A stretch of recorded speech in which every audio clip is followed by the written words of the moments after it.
Hello everyone, कैसे हो आप सब। I hope you all are doing well. तो आज हम डिफरेंशियल इक्वेशन का नेक्स्ट लेक्चर स्टार्ट करने जा रहे हैं।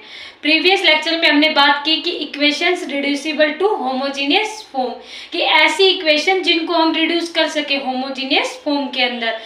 कैसी थी वो इक्वेशन, किस फॉर्म में थी? dy by D X is equal to small A X plus में स्मॉल बी एक्स प्लस में C divide by capital A X plus में कैपिटल बी वाई प्लस में सी कांस्टेंट। तो उसके हमने दो केसेस पढ़े थे।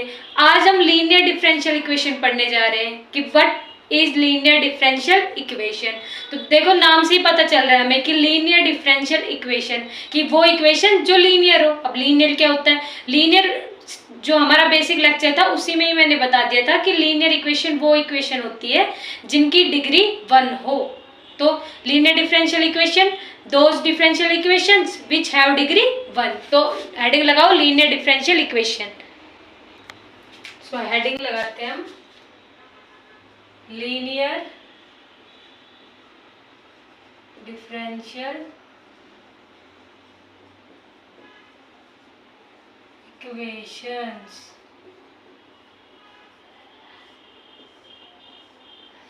हमारा आज का लेक्चर होने वाला है लीनियर डिफरेंशियल इक्वेशन पे based. So a differential equation of the form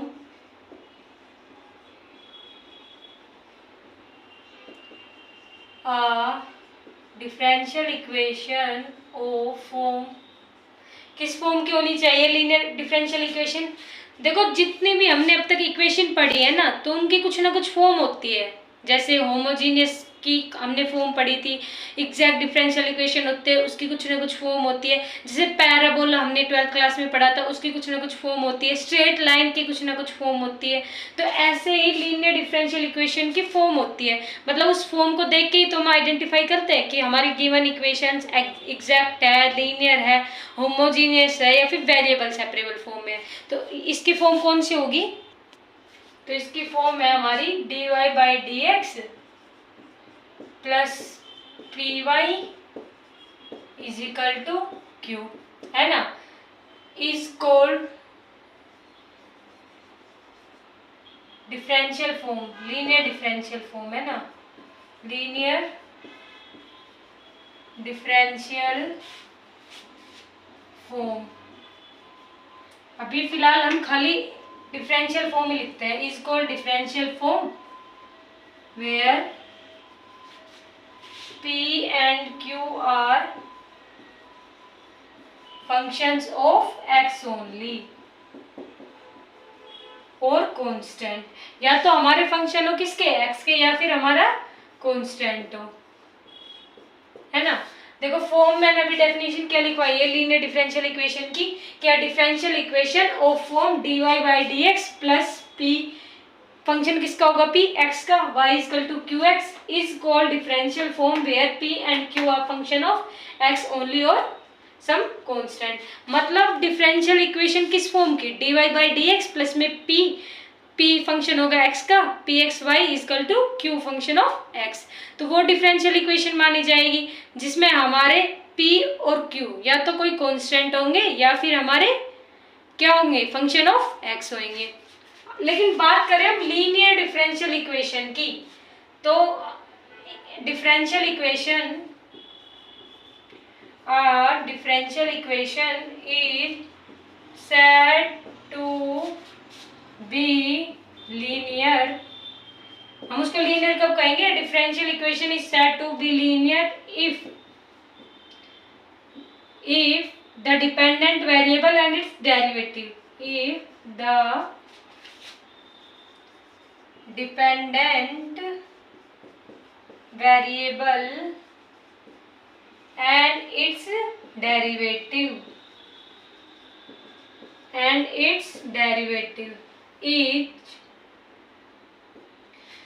a differential equation is said to be linear। हम किसी इक्वेशन को, डिफरेंशियल इक्वेशन को लीनियर कब बोलेंगे?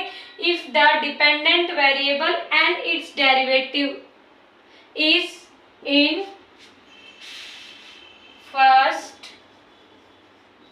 degree only and do not consist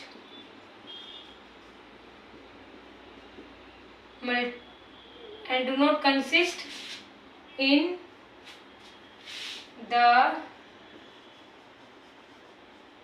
multiplier form। देखो मैंने form definition क्या लिखी है कि ए, देखो खाली जो डिफरेंशियल इक्वेशन है उसकी फॉर्म होती है dy by D x plus में P Y is equal to Q X, linear differential equation की। ये इक्वेशन हमारी लीनियर कब मानी जाएगी? जब जो हमारा डिपेंडेंट वेरिएबल, अब देखो dy by D x differentiation किसके रिस्पेक्ट में कर रहे हैं हम? x के रिस्पेक्ट में, तो हमारा y क्या माना जाएगा? हमारा डिपेंडेंट वेरिएबल माना जाएगा। तो y जो है हमारा डिपेंडेंट वेरिएबल, ये और इसके जो डेरिवेटिव है वो दोनों के दोनों हमारे फर्स्ट डिग्री में occur in first degree only, first degree में ही होनी चाहिए। फर्स्ट डिग्री में होंगे तभी वो हमारे लीनियर माने जाएंगे। And do not consist in the multiply form, Y की मल्टीप्लाई फॉर्म में नहीं आना चाहिए। जैसे मान लो मैं एग्जांपल देती हूँ, एक है D X square D square Y by D X square plus में D Y by D x plus में y इजकल टू 0।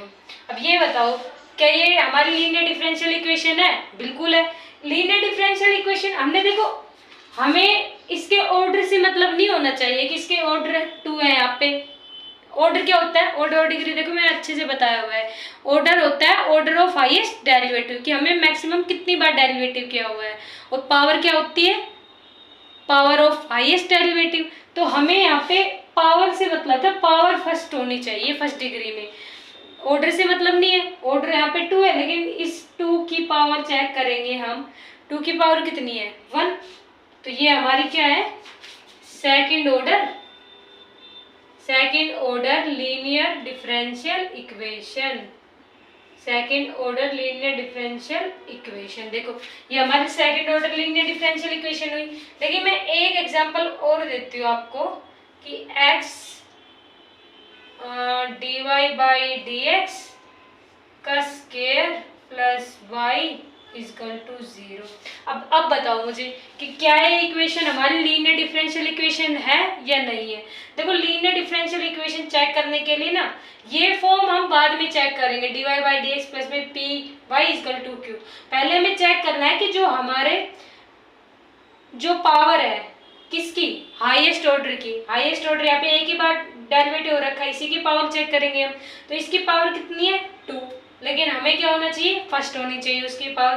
तो ये हमारी लीनियर डिफरेंशियल इक्वेशन नहीं है, ये हमारी लीनियर डिफरेंशियल इक्वेशन नहीं है। आई होप ये क्लियर हो गया होगा। अब हम इसके वर्किंग रूल की बात करते हैं कि जो हमारी लीनियर डिफरेंशियल इक्वेशन है जिसकी फॉर्म होती है dy by D x plus में P Y is equal to Q. देखो अभी हम फर्स्ट ऑर्डर और फर्स्ट डिग्री की बात कर रहे हैं ना, सॉरी फर्स्ट डिग्री की बात कर रहे हैं लीनियर डिफरेंशियल इक्वेशन। लेकिन जब हम हायर ऑर्डर की बात करेंगे ना, तब हम बात करेंगे कि इसकी डिफरेंशियल फॉर्म है ना y डबल डेरिवेटिव हो जाता है y का, प्लस में p y का सिंगल डेरिवेटिव प्लस में क्यू वाई इजकल टू में r फंक्शन ऑफ x, वो फॉर्म हो जाती है। उसको हम बाद में बात करेंगे जब हम इसके नेक्स्ट चैप्टर स्टार्ट करेंगे ना, इसी यूनिट का डिफरेंशियल इक्वेशन जो हमारा चैप्टर यूनिट है, इसका नेक्स्ट चैप्टर स्टार्ट करेंगे तब पढ़ेंगे हम। अभी हम लीनियर की बात कर लेते हैं। तो देखो इसके वर्किंग रूल कि जो हमारा लीनियर डिफरेंशियल इक्वेशन है उनका वर्किंग रूल क्या होता है। देखो सबसे पहले हम क्या करेंगे? स्टैंडर्ड फॉर्म लेके आएंगे, स्टैंडर्ड फॉर्म। और स्टैंडर्ड फॉर्म में कैसे लेके आएंगे? उसकी फॉर्म क्या होती है? dy by D x plus में P x y is equal to में क्यू ऑफ एक्स। मान लीजिए एग्जाम्पल दे रही हूँ मैं आपको, मान लीजिए हम कैसे स्टैंडर्ड फॉर्म में लेके आएंगे। हमारे पास क्वेश्चन में गिवन है कि x dy by D x plus में y इजिकल टू में एक्स स्क्वायर। तो अब बताओ ये हमारी लीनियर डिफरेंशियल इक्वेशन फॉर्म में है या नहीं है? देखो क्वेश्चन में हमें देखने से लग तो रहा है कि dy by D x plus में y equal to X square, कि कुछ मैच हो रहा है। लेकिन देखो dy बाई डी एक्स का यहाँ पे कोफिशिएंट 1 है, यहाँ पे कोफिशिएंट क्या है? x। तो इसकी स्टैंडर्ड फॉर्म नहीं है। हम इसके स्टैंडर्ड फॉर्म में कैसे लेके आएंगे? हम कंप्लीट ये जो इक्वेशन है ना पूरी, इसको डिवाइड कर देंगे, divide by x both sides. दोनों साइड हम x से डिवाइड कर देंगे, तो x से डिवाइड करेंगे तो x बाई एक्स क्या हो जाएगा 1, तो 1 dy बाई डी एक्स, यहाँ पे क्या आ जाएगा y बाई एक्स, और यहाँ पे x से डिवाइड करेंगे तो खाली x बच जाएगा। अब देखो क्या इस फॉर्म में है, स्टैंडर्ड फॉर्म में, बिल्कुल है। तो हमने स्टैंडर्ड फॉर्म में, हमारा फर्स्ट काम क्या रहेगा कि हमें जो गिवन इक्वेशन है ना उसको स्टैंडर्ड फॉर्म में लेके आएंगे, यानी dy by D x plus में pxy इक्वल टू में qx, इस फॉर्म में लेके आएंगे। अब इस फॉर्म में लाने के बाद हमारा नेक्स्ट काम क्या होएगा, हम इंटीग्रेटिंग फैक्टर निकालेंगे। इंटीग्रेटिंग फैक्टर का यूज क्या होता है बता चुकी हूँ मैं। इंटीग्रेटिंग फैक्टर जो इक्वेशन होते हैं उसके सॉल्यूशन को फाइंड करने में हेल्प करता है। तो इंटीग्रेटिंग फैक्टर निकालेंगे e raise to power p dx, ये इंटीग्रेटिंग फैक्टर निकलता है हमारा। लास्ट स्टेप हमारी क्या होती है, हमें y की मल्टीप्लाई करनी है किससे, इंटीग्रेटिंग फैक्टर से, इज इक्वल टू में इंटीग्रेशन q इंटू में इंटीग्रेटिंग फैक्टर और dx प्लस में c कांस्टेंट c ऐड कर देना है। देखो समझ आया, हमने वर्किंग रूल में क्या किया, हमने कुछ नहीं किया, जस्ट सबसे पहले हम स्टैंडर्ड फॉर्म में लेके आएंगे, यानी कि dy by D x plus में py इजकल टू q, इस फॉर्म में लेके आए। फिर हम उसका इंटीग्रेटिंग फैक्टर फाइंड आउट करेंगे, यानी कि e raise to power p dx। Then उसके बाद हमने y की मल्टीप्लाई की किससे, इंटीग्रेटिंग फैक्टर से, इजकल टू में इंटीग्रेशन q इंटू में इंटीग्रेटिंग फैक्टर dx प्लस में c। तो ऐसे हमने इसके सारे वर्किंग रूल है हमारे। तो देखो क्वेश्चन प्रैक्टिस करें हम इसके। वर्किंग रूल इजी थे। देखो एक बार हमें इक्वेशन पता चल जाए ना तो उसका वर्किंग रूल हम अप्लाई इजीली कर सकते हैं, लेकिन जैसे जैसे क्वेश्चन प्रैक्टिस करेंगे ना देखो तभी हम आइडेंटिफाई कर पाएंगे कि इक्वेशन हमारे कौन से टाइप की है। अभी एग्जांपल लिखते हैं हम, x plus 1 dy by D X minus Y is equal to E raise to power x plus 1 का होल स्क्वायर। देखो ये क्वेश्चन गिवन है हमें कि x plus 1 dy by D X minus Y is equal to E raise to power x plus 1 का whole square. अब इस question को हम कैसे सोल्व करेंगे, देखो कुछ कुछ फॉर्म लग रही है, dy by D X Y, यहाँ पे q लग रहा है ना कुछ फॉर्म, लेकिन इसको स्टैंडर्ड फॉर्म में लाने के लिए ऐसे देखो, as standard form of linear differential equation.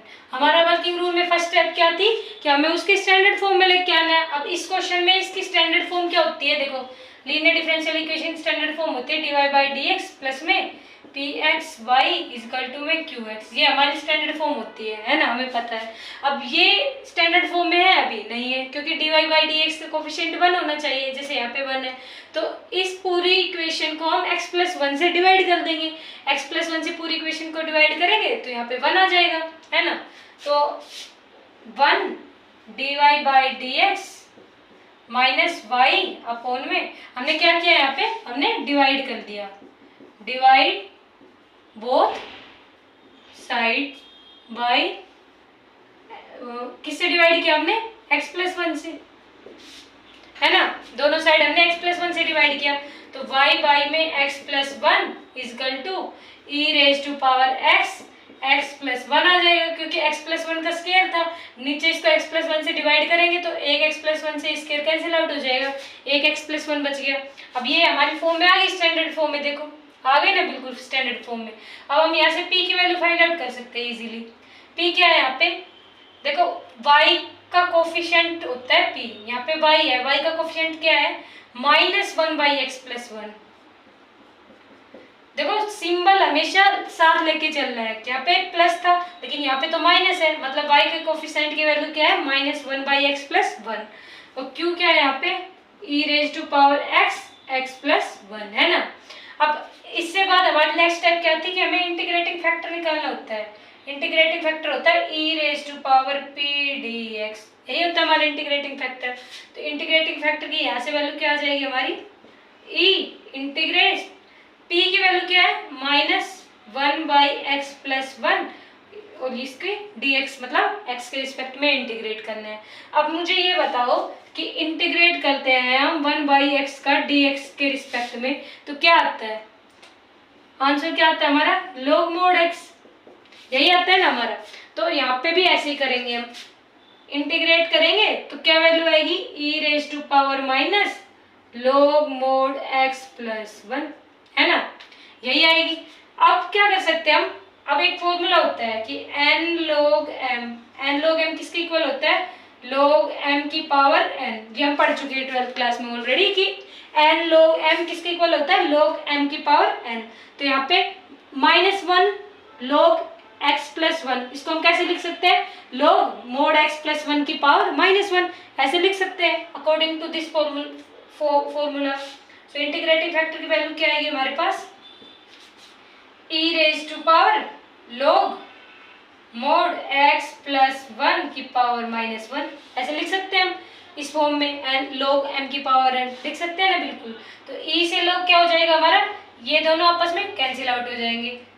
तो इंटीग्रेटिंग फैक्टर की वैल्यू क्या आई हमारी, x प्लस 1 की पावर -1, जिसको हम क्या लिख सकते हैं, 1 में x प्लस 1। देखो इंटीग्रेटिंग फैक्टर निकल गया हमारा।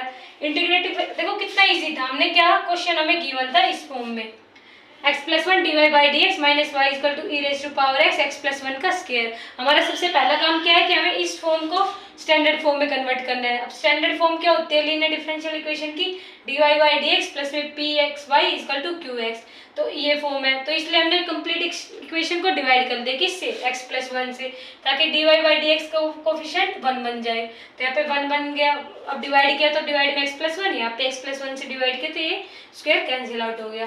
फिर इंटीग्रेटिंग फैक्टर निकालेंगे हम, e raise to power integrate P d x, तो यहाँ पे इंटीग्रेट किया 1/x का इंटीग्रेशन जैसे log x होता है, तो 1/x प्लस 1 का e raise to power minus log mod x plus 1। फिर हमने आइडेंटिटी लगा दी कि n log m equal to log m की पावर n होती है। तो इंटीग्रेटिंग फैक्टर की वैल्यू आ गई 1/x प्लस 1। तो अब देखो इंटीग्रेटिंग फैक्टर की वैल्यू क्या है हमारे यहाँ पे, 1/x प्लस 1,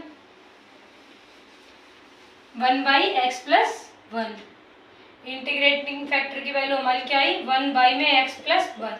अब नेक्स्ट स्टेप हमारी क्या होती है कि y इंटू में इंटीग्रेटिंग फैक्टर इजिकल टू में इंटीग्रेट q इंटू में इंटीग्रेटिंग फैक्टर dx प्लस में c, यही स्टेप होती है हमारी नेक्स्ट। तो y की मल्टीप्लाई करेंगे इंटीग्रेटिंग फैक्टर यानी कि 1 में x प्लस 1 के साथ इंटीग्रेट, q की वैल्यू क्या है, ये हमारी q की वैल्यू होती है राइट हैंड साइड पे, हम इक्वेशन से कंपेयर करेंगे तो e raise to power x plus 1। Integrating factor की वैल्यू क्या है, ये हमारी 1/x प्लस 1 है ना, dx प्लस में c आ जाएगा। तो x प्लस 1 से x प्लस 1 कैंसिल आउट हो जाएगा, हो रहा है, बिल्कुल हो रहा है। तो y अपॉन में x प्लस 1 इजिकल टू में integrate of e raise to power x। अब इंटीग्रेशन करते हैं एक्सपोनेंशियल फॉर्म का, तो सेम वही रहता है। तो e raise to power x का इंटीग्रेशन क्या आएगा, e raise to power x plus में c, ये हमारा क्या आ गया, रिजल्ट आ गया। तो देखो कितना इजी क्वेश्चन है। हमने क्या किया, क्वेश्चन गिवन था, हमने चेक करना है कि क्वेश्चन में dy by D x plus में P y equal to Q form हमारी बन रही है नहीं बन रही। हमने देखा कि इस क्वेश्चन में हमारी फॉर्म नहीं बन रही थी, तो हमने क्या किया, पूरी इक्वेशन को डिवाइड कर दिया किससे, dy बाई डी एक्स के कोफिशिएंट से यानी x प्लस 1 से डिवाइड किया, फिर इंटीग्रेटिंग फैक्टर निकाला, इंटीग्रेटिंग फैक्टर की मल्टीप्लाई y से इक्वल टू में इंटीग्रेट q इंटू में इंटीग्रेटिंग फैक्टर dx प्लस में c। देखो कितना क्लियर है ना। तो नेक्स्ट एग्जांपल लिखते हैं हम, तो देखो नेक्स्ट एग्जांपल करते हैं हम।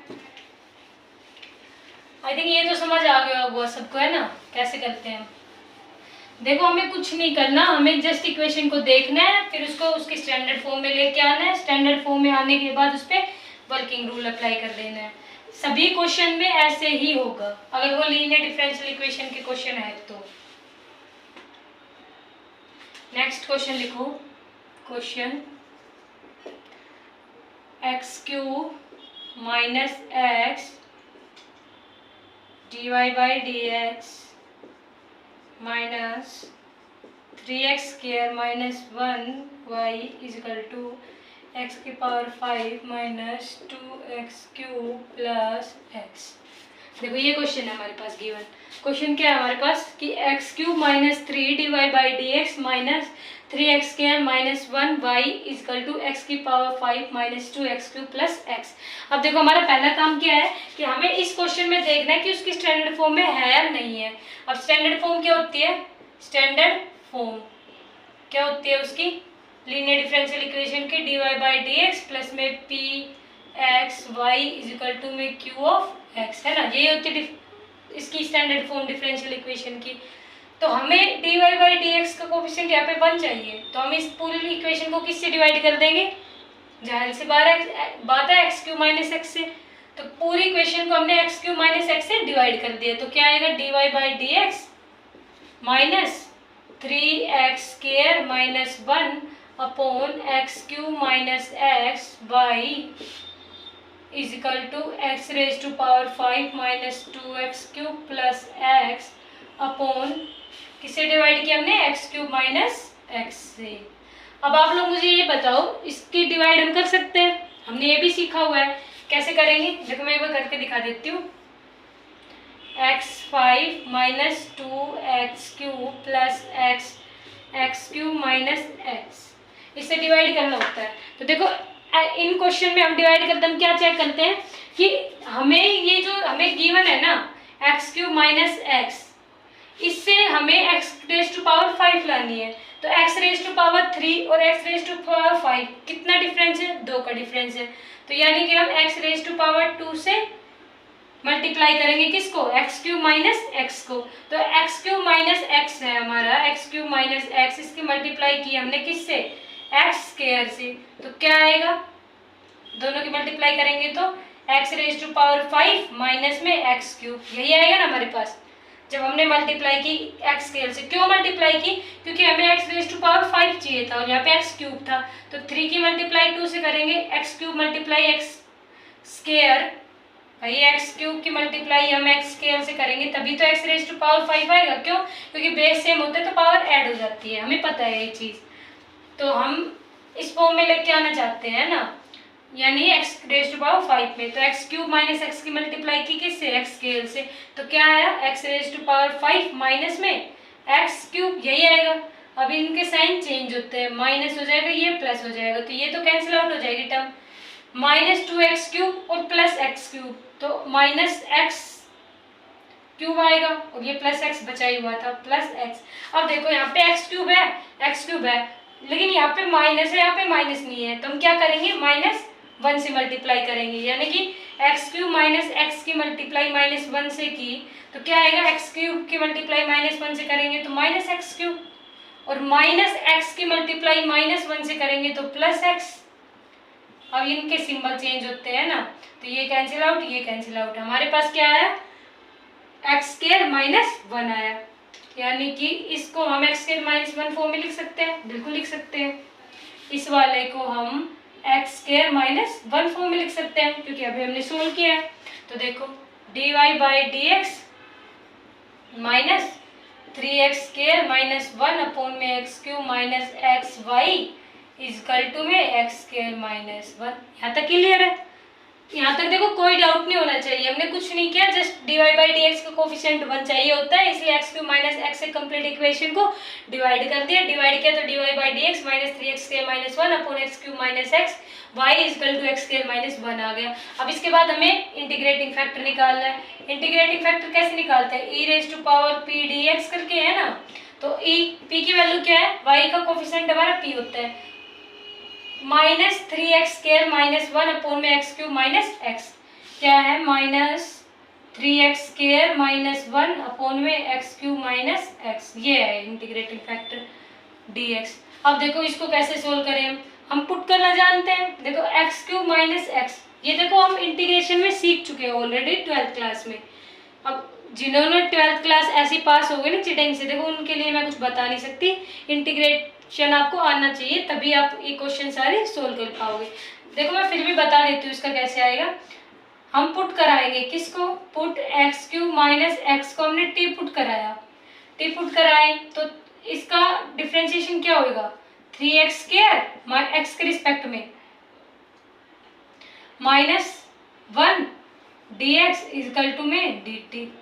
एक्स के रिस्पेक्ट में इसका डिफ्रेंशिएशन करेंगे तो 3x² माइनस एक्स का डिफ्रेंशिएशन एक्स के रिस्पेक्ट में 1 dx इक्वल टू में dt।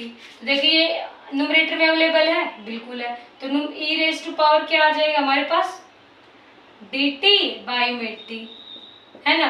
तो अब हम इसका इंटीग्रेशन इजीली कर सकते हैं कि 1/t का इंटीग्रेशन क्या होता है, e raise to power minus log mod t, है ना, यही होता है। अब अभी बताया था मैंने कि n log m को हम कैसे लिख सकते हैं, log m की पावर n, यानी कि e log t की पावर -1। अब t की वैल्यू पुट कर दो, e raise to power log t की वैल्यू क्या है हमारे पास, x³ minus x³ minus x की पावर -1, e और log आपस में दोनों कैंसिल आउट हो जाएंगे। तो बचेगा क्या, अब हमारे पास इंटीग्रेटिंग फैक्टर की वैल्यू क्या आएगी, x³ माइनस x की पावर -1, x³ माइनस x की पावर -1, यानी हम इसको कैसे लिख सकते हैं, 1 में x³ minus x। I hope clear है आपको। हमने कुछ नहीं किया, इंटीग्रेटिंग फैक्टर निकाल रहे हैं, तो e raise to power integrate p dx किया, p की वैल्यू पुट की। अब इसका इंटीग्रेशन करने के लिए हमने x³ माइनस x को t पुट किया, क्योंकि हमें पता है जब हम इसका डिफरेंशिएशन करेंगे x के रिस्पेक्ट में तो 3x² माइनस 1 dx आएगा, जो न्यूमरेटर में ऑलरेडी अवेलेबल है। तो न्यूमरेटर वाले टर्म को हम dt लिख सकते हैं और x³ माइनस x को हम t पुट कर सकते हैं। अब 1/t का इंटीग्रेशन क्या होता है, log t, minus sign already था, और n log m क्या होता है, log m की पावर n। फिर हमने क्या किया, e और log को आपस में कैंसिल आउट किया, t की वैल्यू पुट की, इसकी पावर -1 है, यानी इंटीग्रेटिंग फैक्टर क्या है, x³ माइनस x की पावर -1 की पावर डिवाइड में जाके पॉजिटिव हो जाएगी, तो इंटीग्रेटिंग फैक्टर क्या है हमारे पास, 1/x³ माइनस x। तो इंटीग्रेटिंग फैक्टर क्या आया, 1/x³ minus x, 1/x³ minus x हमारा इंटीग्रेटिंग फैक्टर आया, 1/x³ माइनस x। अब इसके बाद हमें नेक्स्ट स्टेप में क्या करना होता है, y इंटू में इंटीग्रेटिंग फैक्टर, यानी 1/x³ minus x is equal to में इंटीग्रेटिंग फैक्टर 1 में x³ माइनस x की मल्टीप्लाई करनी होती है, किससे, q से। अब q हमारा ये पूरा था, x की power 5 minus 2x³ plus x divide by x³ minus x। इसको सोल्व किया तब क्या आया था, x² माइनस 1, यानी कि x² माइनस 1 dx प्लस में c, यही आएगा, देखो यही है ना। अब y अपोन में x³ minus x is equal to में इंटीग्रेट x² माइनस 1 अपोन में, अब देखो x³ माइनस x है तो इसमें से हम x कॉमन ले सकते हैं, बिल्कुल कॉमन ले सकते हैं, तो x कॉमन लिया तो बच क्या गया, यहाँ पे x² बचेगा, जब x बाहर कॉमन लिया तो x² और x कॉमन नहीं लिया तो 1 बचेगा, dx प्लस में c। अब देखो x² माइनस 1 x² माइनस 1 दोनों आपस में कैंसिल आउट हो रहे हैं ना, तो 1 में x³ minus x is equal to में इंटीग्रेट करना है किसका, 1/x का dx प्लस में c, y/x³ minus x is equal to में 1/x का इंटीग्रेशन क्या होता है, log x प्लस c। ये हमारा क्या आ गया रिजल्ट। देखो कितना इजी क्वेश्चन था ना, कुछ करना ही नहीं था क्वेश्चन में कि हमें स्टैंडर्ड फॉर्म में देखा dy/dx प्लस में py इजकल टू q। फिर उसके बाद हमने क्या किया कि हमने x³ माइनस x से यहाँ पे भी डिवाइड किया, यहाँ पे भी x³ माइनस x किया डिवाइड, इनको सोल्व किया तो x² माइनस 1 आया, तो 3x² minus 1 same as it is लिखा, इसकी जगह हम x² माइनस 1 पुट कर दिया। अब इंटीग्रेटिंग फैक्टर निकाल लेंगे, इंटीग्रेटिंग फैक्टर क्या होता है, integrating factor equal to e raise to power integrate p dx, p की वैल्यू पुट की, जस्ट हमने इंटीग्रेटिंग फैक्टर की वैल्यू निकाली 1/x³ माइनस x। और y into 1/x³ minus x is equal to integrate, क्यों, क्योंकि हमने वर्किंग रूल अप्लाई किया है जस्ट कि y इंटू में इंटीग्रेटिंग फैक्टर इजकल टू में इंटीग्रेशन इंटीग्रेटिंग फैक्टर इंटू में q dx प्लस में c, तो वो जस्ट हमने यहाँ पे रूल अप्लाई किया और हमारा यहाँ पे सॉल्यूशन निकल के आ गया किसका, लीनियर डिफरेंशियल इक्वेशन का। अब नेक्स्ट क्वेश्चन प्रैक्टिस करते हैं हम। देखो आप जो क्वेश्चन करने जा रहे हैं ना, ये क्वेश्चन बड़ा इंपॉर्टेंट है from exam point of view, normal question नहीं है जो आप क्वेश्चन प्रैक्टिस करेंगे, तो इसलिए ध्यान से समझना। आई थिंक अब तक तो कोई डाउट होगा नहीं, अगर किसी को कोई डाउट हो ना तो कमेंट बॉक्स में लिख देना। तो क्वेश्चन है हमारा, नेक्स्ट प्रॉब्लम लिखो, sin x dy/dx plus 2i is equal to में tan क्यूब x बाई 2। देखो ये क्वेश्चन है हमारे पास कि sin x dy by D x plus 2i is equal to में tan cube x by 2 question है। अब देखो हमें सबसे पहले क्या करना है, स्टैंडर्ड फॉर्म में लेके आना है, यानी dy by D x plus में py is equal to q form में। तो हम क्या करेंगे, कंप्लीट इक्वेशन को sin x से डिवाइड कर देंगे, यानी कि dy by D x plus में 2 by sine x y is equal to में tan क्यूब x बाई 2, इसको भी डिवाइड किया किससे, साइन x से। देखो यहाँ तक कोई किसी को दिक्कत नहीं होनी चाहिए कि dy by D x plus में 2 by sine x Y equal to tan cube x by 2 divide by sine x। ये किया। अब इसके बाद हम क्या करते हैं, हम इंटीग्रेटिंग फैक्टर निकालते हैं, है ना। इंटीग्रेटिंग फैक्टर क्या होता है, e raise to power integrate p dx। यहाँ पे p की वैल्यू क्या है, देखो y का कोफिशिएंट p की वैल्यू यानी कि 2 बाई साइन x, है ना, 2 बाई साइन x। देखो यहाँ पे हम इंटीग्रेटिंग फैक्टर निकाल लेते हैं साइड में। तो देखो p is equal to 2 by sine x, यानी कि इंटीग्रेटिंग फैक्टर इजकल टू में e raise to power 2 by sine x dx, है ना, यही आएगा। अब integrating factor is equal to e raise to power 2 by sine x dx, 2 को हम बाहर निकाल लेते हैं, तो integrating factor is equal to 2 e raise to power 2 ना, e raise to power 2 integrate 1 by sine x dx। यहाँ तक डाउट किसी को, डाउट होना नहीं चाहिए। तो इंटीग्रेटिंग फैक्टर इजकल टू में e रेज टू पावर 2। अब 1 बाई साइन एक्स का इंटीग्रेशन क्या होता है, बताओ। 1 बाई साइन एक्स का इंटीग्रेशन होता है, लो पहले बताओ 1 बाई साइन एक्स को हम कैसे लिख सकते हैं, कोसिकेंट में, है ना, कोसिकेंट एक्स dx में। क्योंकि देखो 1 बाई साइन एक्स का डायरेक्ट हम इंटीग्रेशन नहीं कर सकते, तो हम क्या करेंगे, इंटीग्रेट क्या 1 बाई साइन एक्स क्या होता है हमारा कोसिकेंट एक्स dx। अब इंटीग्रेशन होता है कोसिकेंट एक्स dx का, क्या आता है हमारा integration, log tan x by 2, क्योंकि ये तो हमने पढ़ा हुआ है ना 12th में। तो इंटीग्रेटिंग फैक्टर इजकल टू में e raise to power 2 log tan x by 2, है ना, यही आता है। अब हम क्या कर सकते हैं, ये 2 log tan x बाई 2 है, यानी कि n log m की फॉर्म में, और n log m को हम क्या लिख सकते हैं, log m की पावर n।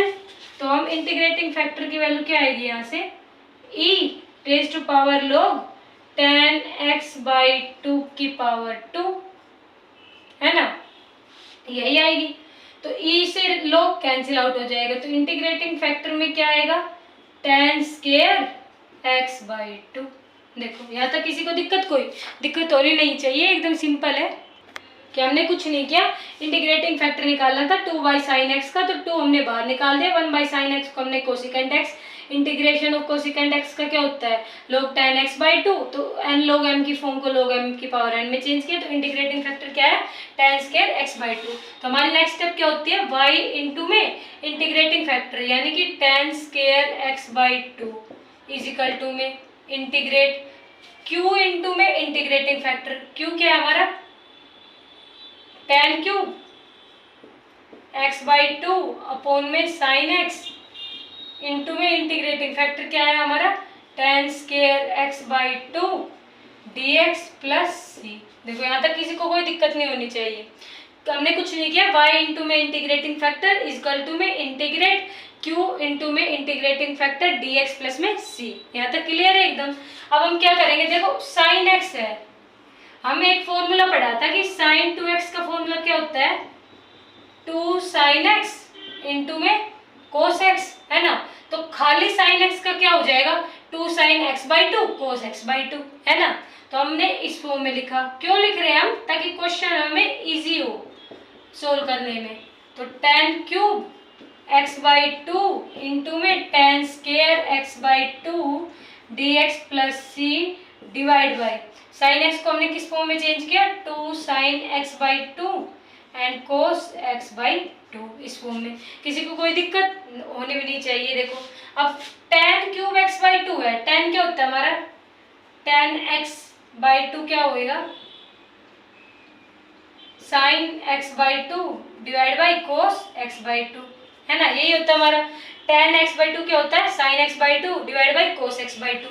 तो हम क्या करेंगे, यहाँ से हम y इंटू में tan square x/2 is equal to में इंटीग्रेट tan क्यूब है ना, हम एक tan को sin x/2 divide by cos x/2 form में लिख लेंगे, कोई दिक्कत नहीं होनी चाहिए। तो यहाँ पे क्या बचा, tan square x/2, tan square बचेगा यहाँ पे, भाई tan क्यूब x/2 था, एक tan x/2 को हमने sin x/2 divide by cos x/2 लिख लिया, तो कितने बचे tan स्केयर x/2, और tan स्केयर x/2 ऑलरेडी था, तो पावर बेस सेम होते पावर ऐड हो जाते हैं, यानी कि tan raise to power 4 x/2 dx plus c, और यहाँ पे already 2 sin x/2 cos x/2 already था, है ना। हमने इस स्टेप में क्या किया है, जस्ट एक tan x/2 को sin x/2 by cos x/2 में कन्वर्ट किया, tan स्केयर x/2 बचा, और tan square x/2 tan square x/2 tan raise to power 4 x/2, बाकी सारा सेम लिख लिया। अब इस sin x/2 से ये sin x/2 कैंसिल हो जाएगा, cos x/2 और cos x/2 क्या हो जाएगा, cos स्केयर x/2, यानी कि y इंटू में tan square x/2 is equal to tan raise to power 4 x/2 dx plus c divide by 1/2 common ले लिया हमने बाहर, है ना, ये 2 बाहर ले लिया ब्रैकेट के, तो cos x/2 यानी कि cos स्केयर x/2। देखो यहाँ तक किसी को दिक्कत, कोई दिक्कत नहीं होनी चाहिए। अब देखो इसके बाद तो सिंपल बन गया कि y इंटू में tan square x/2 is equal to में 1/2 ऑलरेडी था ये, tan raise to power integrate tan raise to power 4 x/2। अब ये बताओ 1/cos क्या होता है, 1/cos किसके इक्वल होता है, सीकेंट के, सीकेंट 1/cos x किसके इक्वल होता है, सीकेंट x के इक्वल होता है, तो 1/cos स्केयर x/2 है, तो किसके इक्वल हो जाएगा, सीकेंट स्केयर x/2 की dx प्लस सी। अब देखो अब हम इसका इंटीग्रेशन कर सकते हैं नहीं, देखो अब इसका इंटीग्रेशन कितना सिंपल हो गया। हमें इंटीग्रेशन में सबसे पहले देखना होता है हम किसी को पुट कर सकते हैं नीटी, तो हम देखो अगर हम tan x/2 को t पुट कर देते हैं तो tan का डिफरेंशिएशन क्या होता है, सीकेंट स्केयर, तो tan x/2 को t पुट किया तो tan x/2 का डिफरेंशिएशन क्या हुआ, 1/2 सीकेंट स्केयर x/2, यही होएगा।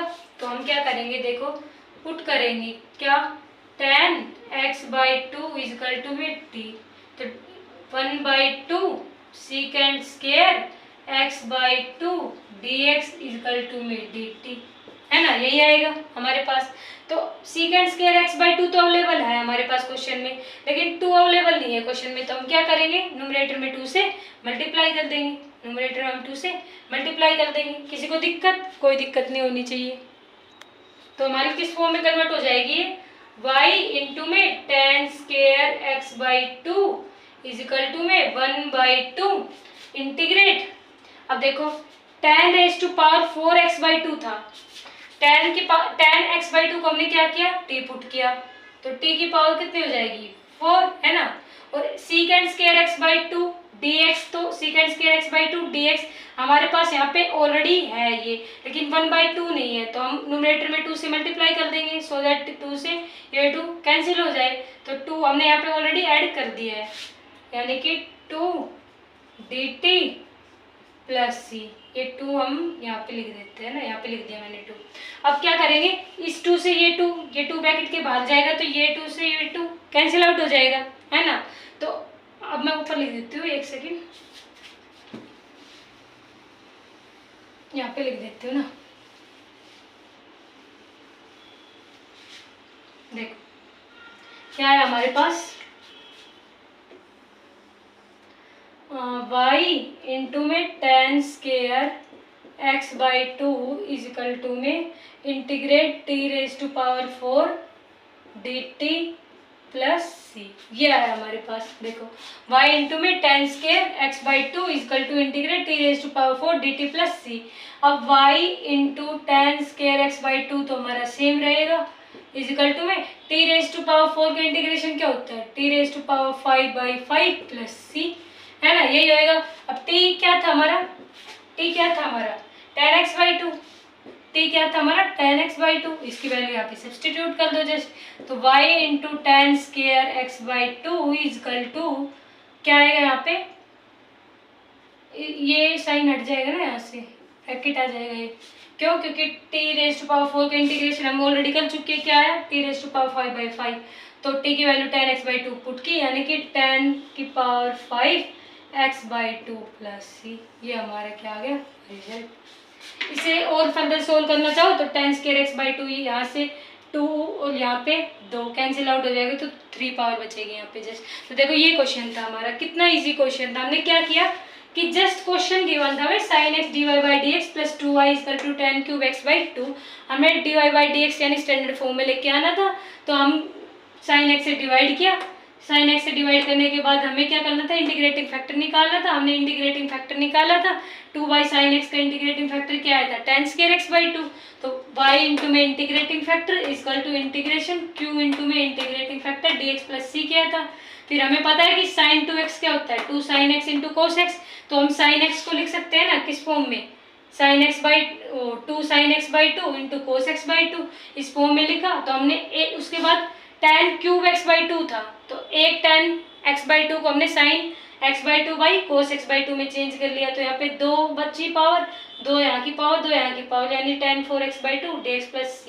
फर्दर सोल्व किया हमने इसको, तो हमारा रिजल्ट है y into 10⁻x/2 equal to 10⁵x/2 plus c।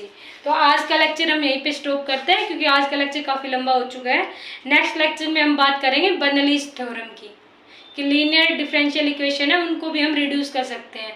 Equation reducible to linear differential form किस थ्योरम से करेंगे हम? प्रूव बर्नौलीज़ थ्योरम से। सो नेक्स्ट लेक्चर भी हमारा इंपॉर्टेंट होने वाला है। तब तक के लिए थैंक यू, बाय।